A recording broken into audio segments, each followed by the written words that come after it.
Hi all, welcome to Show Studio's video review series. I'm Show Studio fashion editor Georgina Evans and super thrilled to be joined by Erin O'Connor in the back of the car. We're going to be talking about Dior Spring Summer 20 Womenswear. Rather exciting. This is quite a spectacular show on the schedule. You came in especially for it. Yes. Always a bit of a grand spectacle, hugely engaging and wonderful, and this season was like no other as per usual.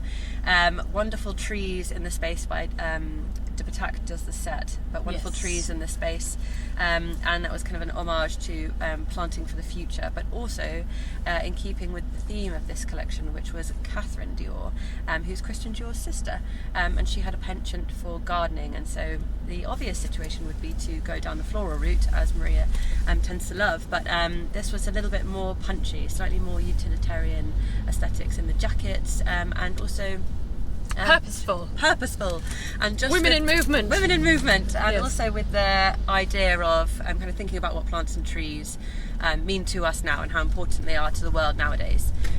So a little bit of a political undertone there as well. All of the trees in the space will have a life afterwards, and they're all trees from different parts of the world that have been brought together for this wonderful moment, and they'll be buried. Yes, in the region. And have a very long life. Have a very long, happy life. That's what we want. So happy trees is what we want. Yes. So with that in mind, lots of beautiful clothing. As I said, slight references to this kind of strong utility workwear, particularly in some jackets. First couple of looks are beautiful with periwinkle blues and beautiful beiges and textural kind of straws, and you get that real gardener aesthetic. But she certainly isn't someone who's going to be idling the day away and planting daisies. She's got a real robustness to her, and I think that's kind of rooted in these grounding boots that we have throughout the collection. Slightly later on we have some tonal blues, which definitely feels harking back to earlier Maria's work. Those wonderful kind of denim-y soft tie-dye blues are something that we've definitely seen before. Her wonderful denim. And then later on, those wonderfully sheer dresses that everyone's so enamoured with, and you see them on the red carpet, which almost, to me, in keeping with the kind of plant theme, feel like leaf skeletons or flower skeletons. They're so delicate in their embroidery and their kind of chest work. That they just feel like a wonderful homage to plants while not feeling too floral and girly. Vital is a great word.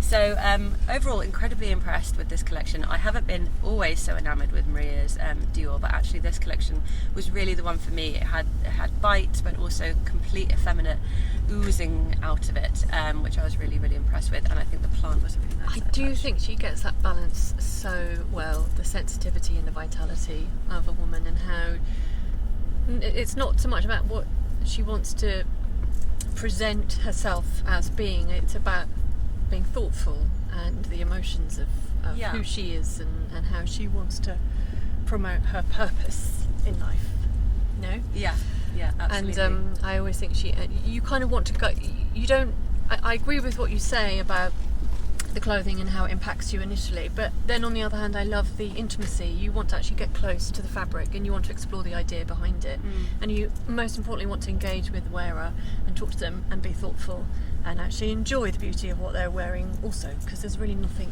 wrong with that either. Absolutely. And you've known Maria for ages, haven't you?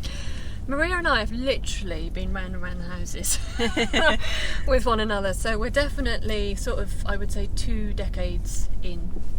And she is somebody that I've seen across the room. She's someone I've had good and purposeful conversations with, and I think she was ready to take on the House of Dior, and she's really found our voice. I like to think collectively she's about inclusivity of women, and her idea of, I think, femininity is to actually very staunchly stamp feminism all over it, and I think she's succeeding in at least making people sit up, and she's being heard. For sure. And what is it about Maria's Dior that you like best?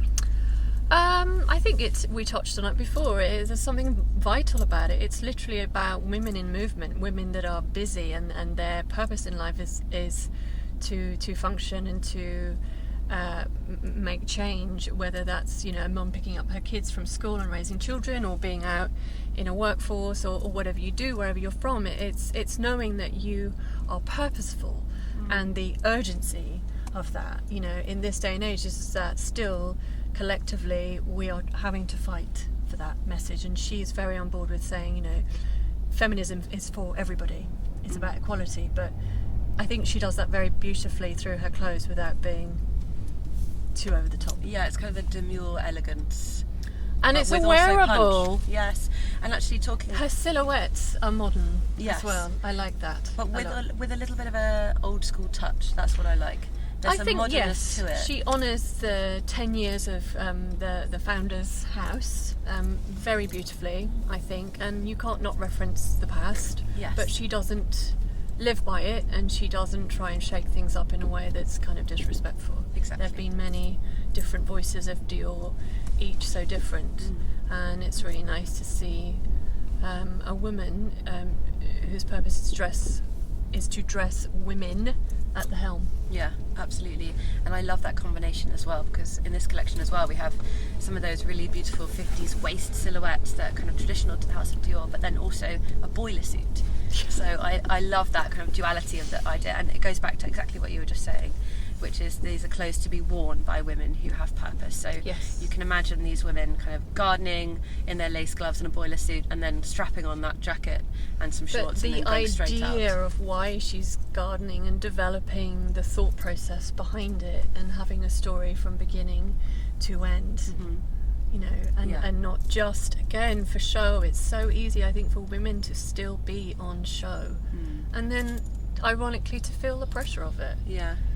Yeah, there's that ease as well with this collection. It just alleviates. Yes, beautiful, you that know, and pressure. I think just the way that it's styled as well. Styling's brilliant. She just has new ideas of how we need to get around, of how we actually want to live our lives as well. And I love that you can stick a shirt underneath a corset with a flat shoe, and it's she makes it all seem very desirable but accessible.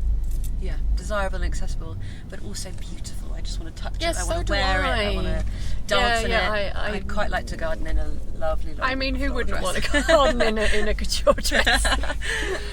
So in case you can't tell, we're quite enamoured with the collection.